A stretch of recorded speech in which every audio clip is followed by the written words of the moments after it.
Emergency response activated in Holyoke to help victims of Hurricane Fiona in Puerto Rico. This as we connect with people in the community who are worried about their loved ones. Western Mass News reporter Kristen Burnell joins us live with that story. Kristen.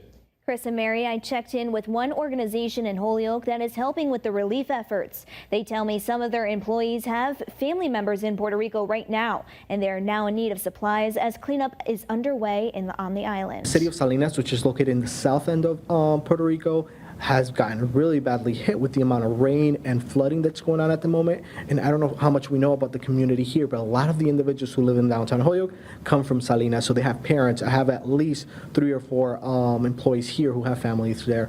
Frank Martinez is the executive director at Enlace de Familia in Holyoke.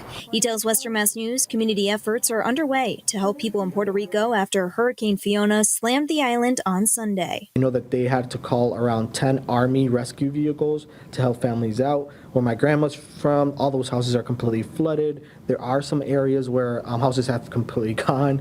Martinez tells us Enlace de Familia is working with the City of Holyoke's Community Emergency Response Team, which is made up of volunteers who help their community during emergencies. Priscilla Rivera is a member of the team who is coordinating care packages for those impacted by Hurricane Fiona, just like they did 5 years ago after Hurricane Maria. I have right now 100 boxes in my car that I need to set up.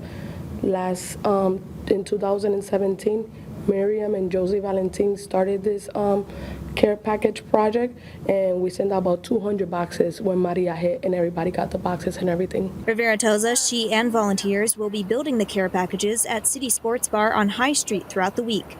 Holyoke Mayor Joshua Garcia's office also announced that the city's Chamber of Commerce will be accepting monetary donations to help those impacted in the aftermath of Hurricane Fiona. And Rivera and Martinez tell us what donations they are looking for right now. Batteries, flashlights, the small packages of rice, beans. We are also looking for volunteers. That is probably our #1 priority at the moment. And if you would like to find out how you can make a monetary donation or find a full list of supplies that they are accepting in Holyoke, you can click on the As Seen on Western Mass News section of our app. Reporting live in studio, Kristen Burnell, Western Mass News.